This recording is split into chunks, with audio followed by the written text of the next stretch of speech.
So hello everyone, welcome to my channel. तो कैसे हैं आप सभी लोग? तो आई होप सभी लोग बढ़िया होंगे, घर बैठे मस्त वे में आप लोग अपनी प्रिपरेशन कर रहे होंगे। मैं जानता हूं आप लोग के बोर्ड्स एग्जामिनेशन बहुत करीब आने लग गए और आप लोग के दिमाग में आ रहा है कि भैया कौन सा चैप्टर बहुत ज्यादा इंपॉर्टेंट है, किससे ज्यादा मार्क्स आएंगे, किससे कम आएंगे, किसको पहले प्रायोरिटी देना है, किसको बाद में देना है। अगर कोई चैप्टर बड़ा है तो क्या वो सच में उतना इंपॉर्टेंट है कि नहीं? तो आज बात करने वाले स्पेशली कि सीबीएसई की तरफ से फिजिक्स में किस तरीके से वेटेज रहता है पूरे के पूरे पेपर के अंदर। आप लोग के 14 चैप्टर्स हैं, क्या सारे चैप्टर को इक्वली मार्क्स डिस्ट्रीब्यूटेड है या फिर कहीं ऐसा तो नहीं है जिस चैप्टर के बारे में आपने बहुत नाम सुने हो कि यार ये क्या बड़ा चैप्टर है, बट उसके अंदर से तो आप लोग को उतने मार्क्स का पूछा ही नहीं जाने वाला है। तो आज एनालाइज करने वाले हैं स्पेसिफिकली सीबीएसई का ऑफिशियल मार्किंग स्कीम को कि किस तरीके से सीबीएसई ने फिजिक्स के अंदर हर यूनिट हर चैप्टर के अंदर आप लोग को अलॉटमेंट दिया है कि यहां से इतने मार्क्स का आप लोग को आ सकता है। तो ये वीडियो आप सभी लोग के लिए बहुत ज्यादा इंपॉर्टेंट रहने वाला है, क्योंकि आप जानते हो ऑब्वियसली बात है अभी एग्जाम बहुत करीब है, आपको उन चैप्टर में ज्यादा फोकस करना है जो ज्यादा वेटेज कैरी आउट करते हैं और ज्यादा टाइम उसमें बर्बाद नहीं करना है जो ज्यादा मार्क्स का आने वाला भी नहीं है और पता चल रहा है वो लेंदी सा है।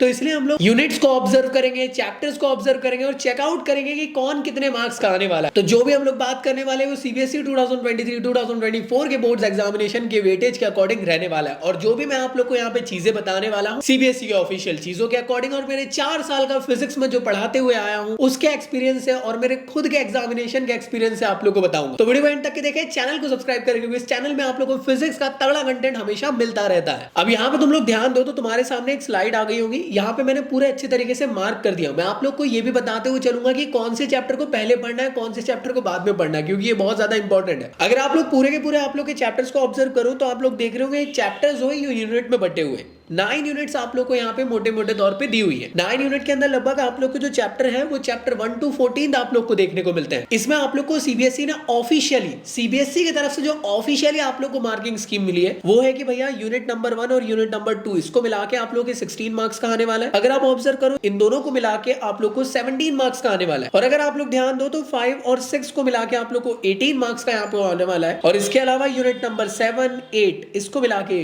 12 मार्क्स का आने वाला है। और लास्ट में अगर हम लोग बात 9th यूनिट की तो ये आप लोग की 7 मार्क्स की आने वाली है। तो ऐसे मोटे मोटे करके 70 मार्क्स का होने वाला है। अब आप बोलोगे भैया एक सेकंड ये यूनिट वाला सिस्टम समझ में नहीं आ रहा है, चैप्टर वाइज बताओ ना।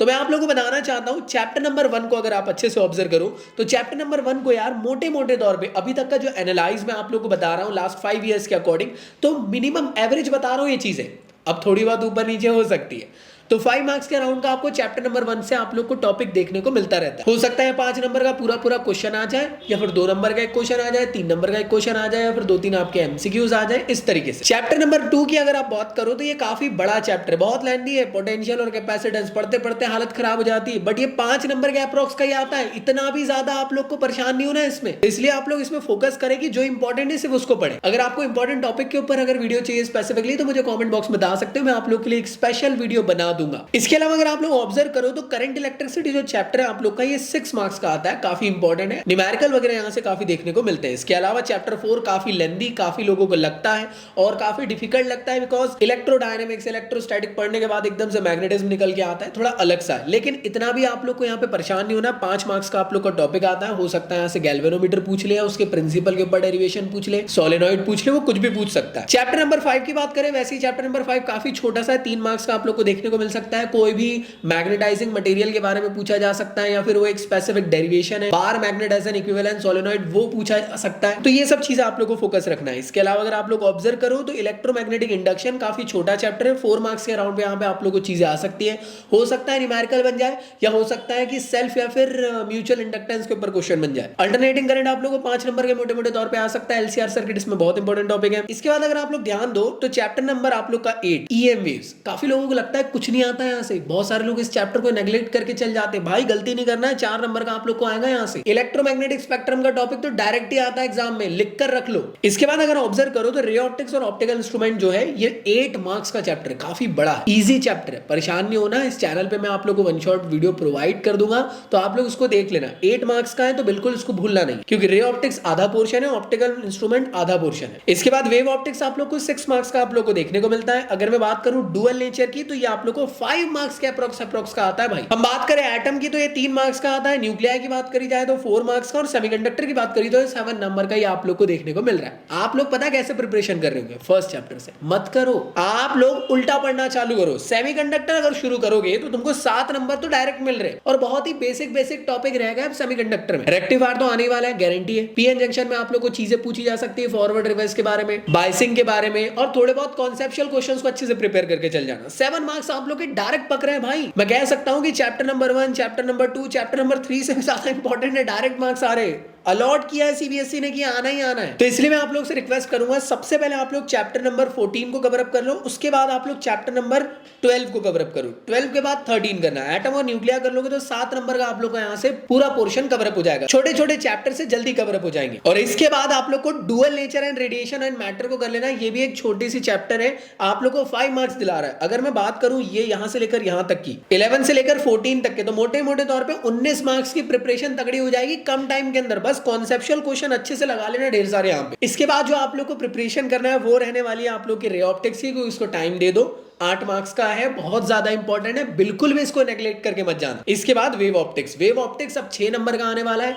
यंग डबल स्लिट एक्सपेरिमेंट तो बिल्कुल आने ही नहीं वाला है। तो बेसिक सी बात है कि डिफ्रैक्शन का जो फ्रॉनहोफर डिफ्रैक्शन है, सिंगल स्लिट डिफ्रैक्शन वाला आप लोग का जो टॉपिक है, एक्सपेरिमेंट है, वही से पूछा जाएगा। और हाइगन का प्रिंसिपल पूछा जा सकता है, उसी से न्यूमेरिकल आ सकते हैं। तो अच्छे से प्रिपेयर कर लो यार। तुम लोग अगर ऑब्जर्व करो तो ऑप्टिक्स को मिला के पूरा 14 मार्क्स का है। और ईएम वेव भी अगर आप लोगों ने पढ़ लिया तो 4 नंबर का मिल रहा है। बहुत छोटा चैप्टर है, तो मैं कह सकता हूं कि पूरे पार्ट 2 को तुम लोग पढ़ लेते हो, ईएम वेव से लेकर सेमीकंडक्टर तक के, जो बहुत ज्यादा छोटा है, ज्यादा दिमाग नहीं लगाना है। बस एक गलती मत करना कि कुछ भी उठा के कुछ भी मत पढ़ने लग जाना। जैसे सेमीकंडक्टर पहले पढ़ लेना, फिर एटम के बाद न्यूक्लियर पढ़ना, रे ऑप्टिक्स पढ़ना, वेव ऑप्टिक्स पढ़ना, डुअल नेचर पढ़ना, सभी चीजें अच्छे से क्लियर हो जाएगी। तो इसी सीक्वेंस में पढ़ना। पार्ट 2 कंप्लीट करना तो ईएम वेव पढ़ लेना। अगर लग रहा है कि ईएम वेव समझ में नहीं आ रहा है तो फिर आप चैप्टर 1 से आते आते ईएम वेव तक के आ जाना। ठीक है भाई, तो आप लोग को चीजें क्लियर हो जाएगी। बट मुझे नहीं लगता कि इतनी परेशानी होगी। अगर आपने मेरा YouTube पे वन शॉट वीडियो देखे होंगे ईएम वेव का, तो आपको क्लियर हो जाएगा। तो पार्ट 2 आप लोग को मोटे मोटे तौर पे 37 मार्क्स दिलवा रहा है भाई। तो ये बहुत ज्यादा इंपॉर्टेंट है, समझने की कोशिश करो। 70 मार्क्स में से 37 मार्क्स यहीं से आ रहे हैं। बचे हुए जो आप लोग का 33 मार्क्स है वो पार्ट 1 से है। तो जब भी आप पार्ट 1 पढ़ो तो सीक्वेंस से पढ़ते हुए चलना भाई, गलती मत करना। आगे पीछे पढ़ोगे ना तो चीजें क्लियर नहीं हो पाती, बिकॉज ये सारे चैप्टर एक दूसरे से लिंक है। कई लोग आपको ज्ञान दे देंगे कि पहले जो पार्ट 1 में से इजी हो पढ़ लो, मत करो यार। जो यहाँ पे था मैंने वो पार्ट 2 में बता दी। पार्ट 1 जो है ना, हर चैप्टर एक दूसरे से लिंक है। पहला चैप्टर दूसरे से लिंक है, दूसरा और पहला जो है ये तीसरे से लिंक है। अगर ये तीनों अच्छे से समझ में आए तो 4th चैप्टर अच्छे से आ जाएगा। और जिसको फर्स्ट चैप्टर अच्छे से आया उसको मैग्नेटिज्म अपने आप बन जाएगा, बहुत ही इजी, पूरा रेप्लिकेट है। और इन सभी का निचोड़ आपको ईएमआई के अंदर देखने को मिलता है। और जिसको ईएमआई का आखिरी टॉपिक समझ में आया उसको ये अल्टरनेटिंग करंट आता है। तो ये बहुत ज्यादा एक दूसरे से इंटरलिंक्ड है। और आखिरी में ईएम वेव, इन सब का निचोड़, इसलिए आप लोग सीक्वेंस वाइज पढ़े। तो ये आप लोग को मार्किंग स्कीम रहने वाली है, अच्छे से फोकस करना दोस्तों। और ये मैंने आप लोग को एक रफ फिगर बता दिया हूं कि इस तरीके से सीबीएसई आप लोग को दे सकता है मार्किंग स्कीम। ये एक एवरेज 5 साल के हिसाब से बताऊं, एवरेज बताया हूं, कोई इसी 1 साल को पकड़ के नहीं बताया। तो इसलिए आप लोग परेशान नहीं होना कि मैंने लास्ट ईयर को यहाँ पे चेकआउट करके बताया, नहीं। 5 साल के जो अभी तक के एग्जामिनेशन में आप लोग को चीजें आई है उसके एवरेज मार्क्स के अकॉर्डिंग बताया। तो ये पूरे आप लोग को इस तरीके से रहने वाले। अच्छे से पढ़ो, कोई दिक्कत आती है तो मुझे बता। बस याद रखे ढेर सारे क्वेश्चंस प्रैक्टिस करते रहना, वो बहुत इंपॉर्टेंट है तुम्हारे लिए। और साथ ही साथ सैंपल पेपर ज्यादा से ज्यादा लगाएं भाई। इसलिए मैं आप लोग को हमेशा रिकमेंड करता हूं एक अच्छे सैंपल पेपर परचेज कर लो जो आपकी प्रिपरेशन को बेस्ट बना दे। तो मैं आप लोग को रिकमेंड करना चाहता हूं ओसवाल गुरुकुल के सैंपल पेपर, जो वन ऑफ द मोस्ट बढ़िया, धमाकेदार और धांसू वाले सैंपल पेपर है, जो 2023-2024 की प्रिपरेशन को बेस्ट बना देंगे। तो ले लीजिए भाई, डिस्क्रिप्शन में मैं एक डिस्काउंट वाली लिंक डाल देता हूं, वहां से जाके आप लोग को मिल जाएगा। बेस्ट सैंपल पेपर है, वैसे ही बहुत कम रेट में, और एक्स्ट्रा डिस्काउंट आप लोग को मिल जाएगा फिजिक्स के लिए।